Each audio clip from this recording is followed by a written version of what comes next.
Hey you guys, so today we are looking at this, which is, yes, Star Wars the Black Series.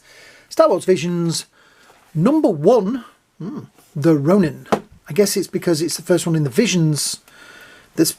We had the other one, which was the Celebration.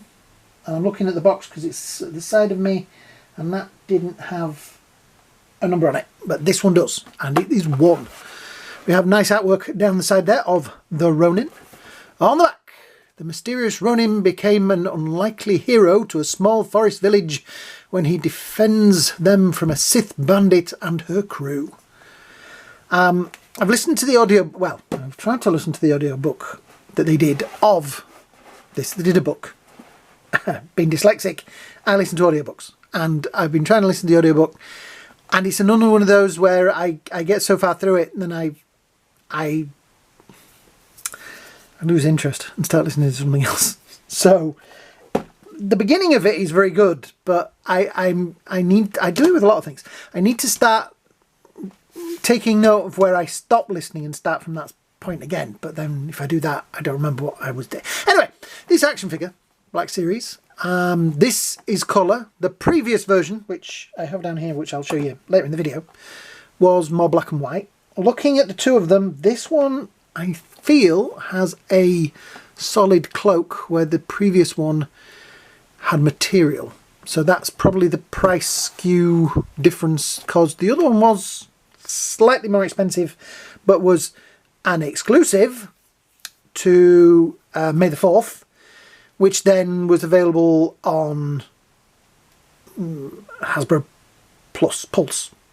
I keep getting my Disney Plus and my Hasbro Pulse the wrong way round, because both are involved in this, because the animated series was on Disney Plus and the action figure I bought from Hasbro Pulse.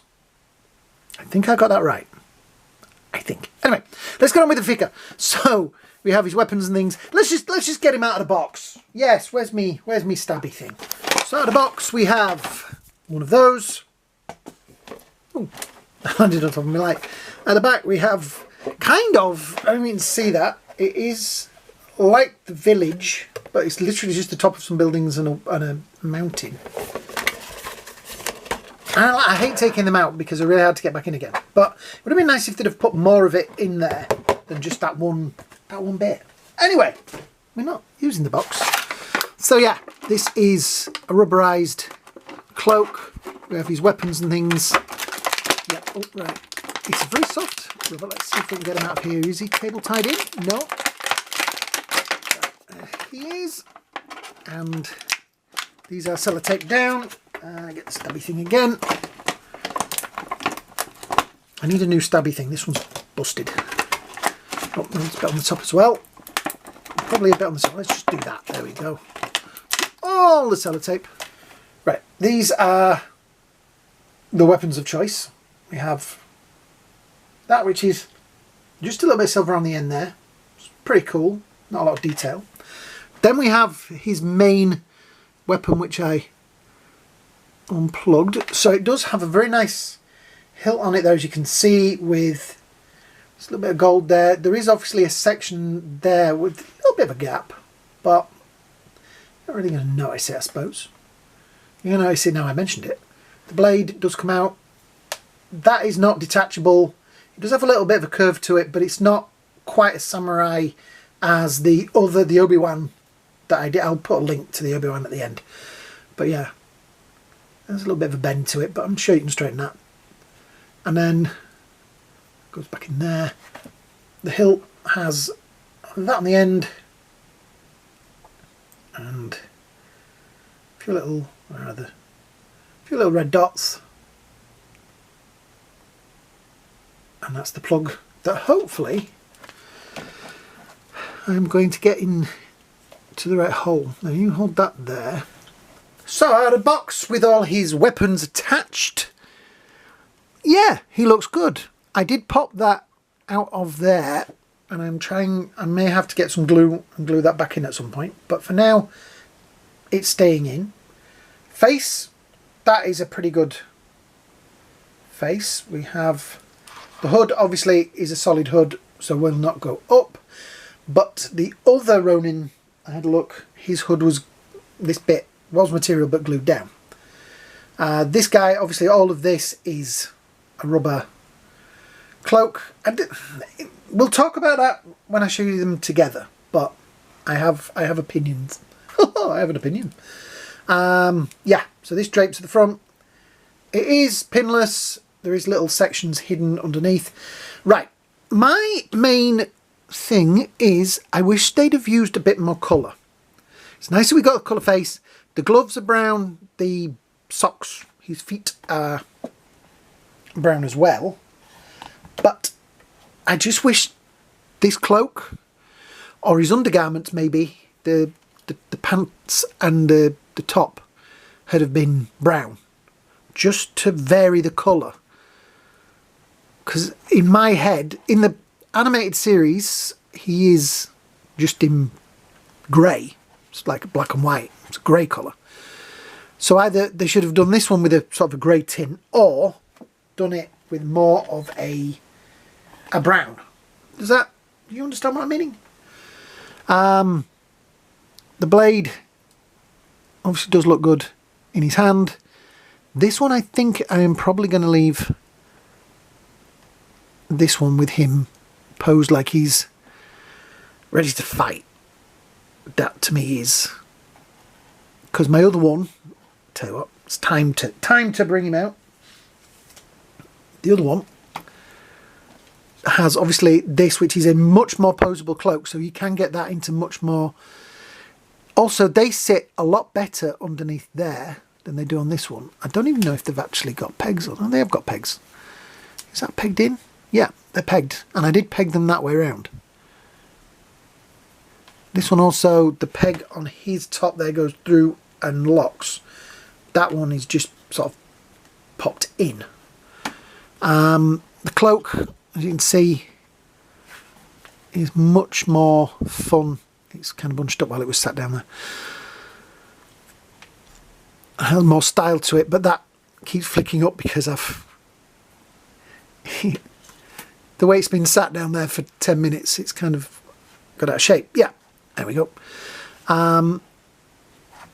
This does take up a lot more shelf space, but it has more posability. This is the problem that we have with making figures like this. There are a whole school of us out there that will like one, and a whole school of us out there that will like the other. It's a 50-50 kind of thing. I can see the pluses for this, I can see the pluses for that, I can see the minuses for that, and the minuses for that. That is the great story of life, isn't it? Everything has that, well, I want that, but I want that. And it's nice that we have the choice. This was a much more expensive figure, though you did get this little guy with it.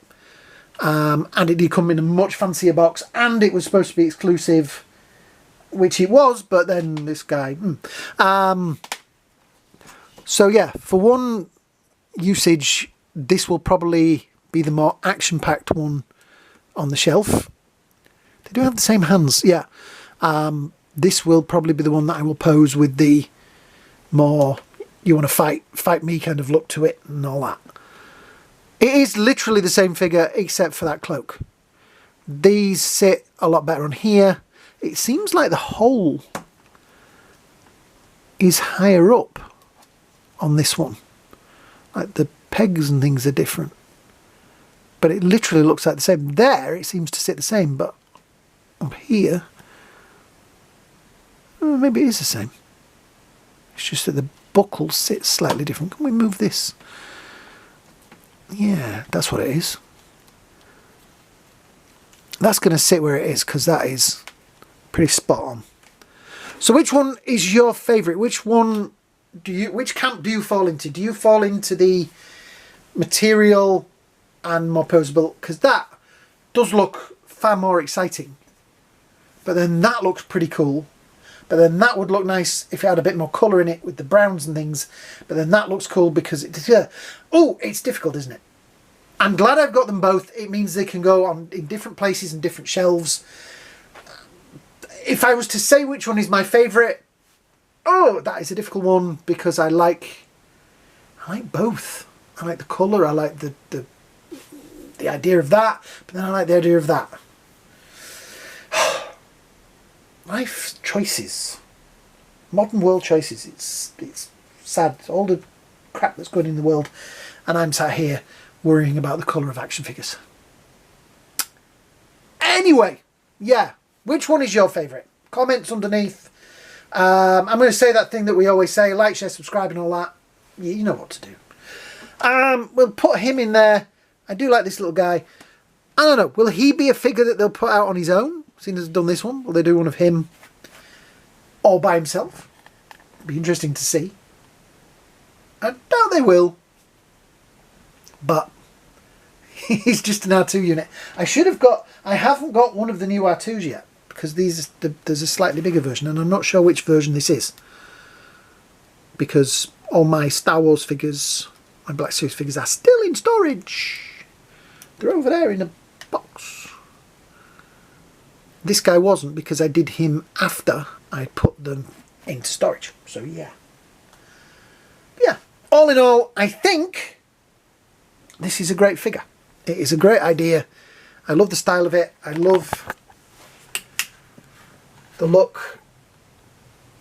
The face is great. The robes are interesting.